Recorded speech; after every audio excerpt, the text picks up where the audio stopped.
Hey, it's Florian, Online Tennis Instruction. Today I want to show you a very typical forehand problem that we see a lot and how to fix it. So here you see Philip, who recently came to me to work on his forehand. He's been struggling with his forehand ever since he started playing tennis, and despite taking a lot of lessons, was really frustrated and didn't know what to focus on. So when you take a lesson with an OTI instructor, the first thing we do is we take a look and we look at the ball flight. So what's happening with the ball that you don't want to happen? In this case, there's obviously a lack of power. Philip is an athletic guy, he's played quite a bit of tennis in his life, and there's just no pop on this forehand whatsoever. So that's the primary thing here. Secondary, we see that a lot of balls are landing short, and generally speaking, he is quite inconsistent. The next step in our lesson process then is to analyze it in detail and see what the primary reason for this problem is. And I say primary here because it is very important for the instructor not to point out too many things that are not optimal. In theory, there can be 5, 10 different things that are not optimal, but what we need to do is we need to figure out the 1 or 2 fixes that will result in Philip hitting the ball better quickly. So the primary problem here with Philip's forehand is that he doesn't get close to the body with his hand and his racket in the slot position, and at the same time he is too close to the ball. The result of that is he cannot swing inside out. He's swinging more on a straight line to contact. And if we look at contact here, you can see how close he is to the ball and how his elbow is totally tucked in almost in front of his body. This way it's not possible to really accelerate the racket and get power on the forehand. So now continuing with the typical lesson process, I explained to Philip what was going on. I showed him the video, got him to understand what he needs to do instead.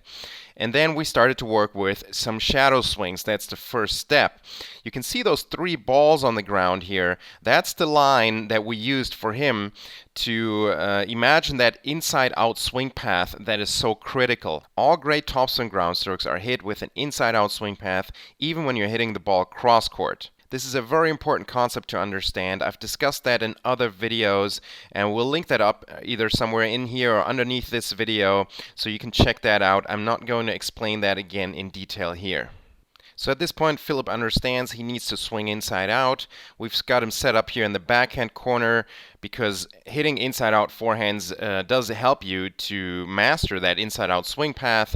And now it's time to drop feed some balls. So he is self-feeding the ball. And as you can see here, he still needs to very consciously focus on this. Not every shot is working out great, but the ball is flying. He has power on his forehand shots for the first time in his life. Now we move on to hand feeding, and that becomes quite a bit more difficult. And as you can see here, he wasn't quite getting it yet on the first couple of shots. Took a little while. Primary problem here was that he would always be too close to the ball. So I'm constantly telling him to stay away from the ball, and by that I mean the left-right axis. So he needs to have enough distance. He needs to stay to his right side to stay away from the ball so that he can then swing inside out. Let's look at the 2 key positions here.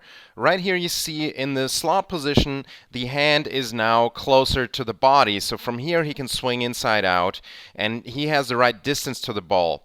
Now he swings inside out, and take a look right here at contact, how much more distance there is between the ball and his body. So about 20 minutes into this lesson, he has the feeling for the first time in his tennis career that there's some power on that forehand. Now he's getting some basket feeds. He needs to move a little more. It gets a little bit more difficult. But as you can see, there's some really nice shots here already during these basket feeds. He does revert back to old habits sometimes, and we're constantly working on getting him into developing the new habits. Here he was too close to the ball again. Much better distance to the ball. And another good shot.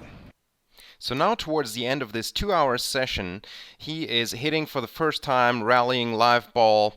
And as you can see, I still have him hit inside out from the backhand corner because that helps a lot with developing that inside out swing path.